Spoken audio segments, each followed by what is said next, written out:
Washington Post political reporter Ed O'Keefe joins me now from Washington. Ed, as you saw those two speeches back to back, Donald Trump and Michelle Obama yesterday, they were basically delivered at the same time. Any way of gauging whose message worked?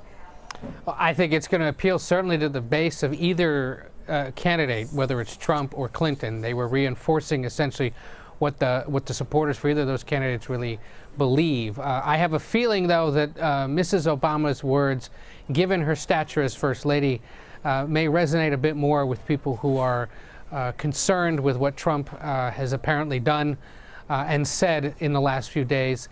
And just by the sheer fact that she's using her own bully pulpit as First Lady to raise concerns about the moral character of a presidential candidate and what his victory might mean for the character and the reputation of the country around the world, I think that one might resonate a bit more. But as my colleague Dan Baltz put it in our pages today, those 2 hours may very well come to encapsulate what this entire campaign became about, which is character, concerns about the personal history of Trump, and questions about really what the country will become in the coming years. Will it be led by the first woman president?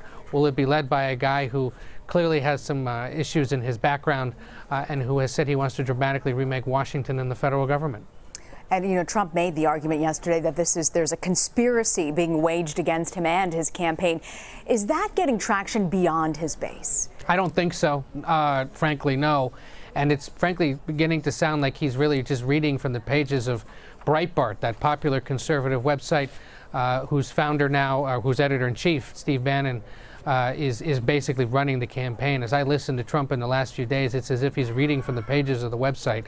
It reinforces the support of his core supporters and those that have, you know, real visceral hatred and opposition to Hillary Clinton. But beyond that, I don't think it's going to be resonating much at all. People, I think, can see very clearly now from video evidence, from the sworn testimony that he's given in various cases, to tax records, to the testimony of people who say they've been harmed by him in one way or another, that there's plenty of evidence there to suggest he's up to something bad.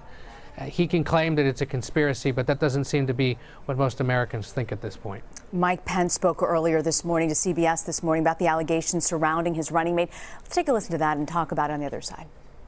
Already spoke about my concerns about the language he used in that 11-year-old video, but what he's made it clear is that was talk, regrettable talk on his part, but that there were no actions, and that he's categorically denied these latest unsubstantiated allegations. And frankly, I think even before the day is out, there'll be more evidence publicly that shows and calls into question these latest allegations. So Pence says stay tuned for evidence backing up Trump. What are we expecting here, and is it a little too late for that? It probably is.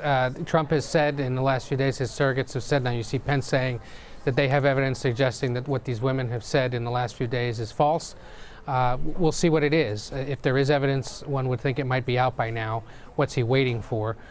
This is consistent with how he has responded to similar questions about his business behavior, about his personal behavior in the past, trying to discredit those that are accusing him of wrongdoing, suggesting that he has alternative evidence. And it usually doesn't materialize or is pretty weak sauce once it does. So we'll see. You know, we trust the reporting of the New York Times and others that say that, you know, they have evidence of this. The women who have come forward have been corroborated by others who know them.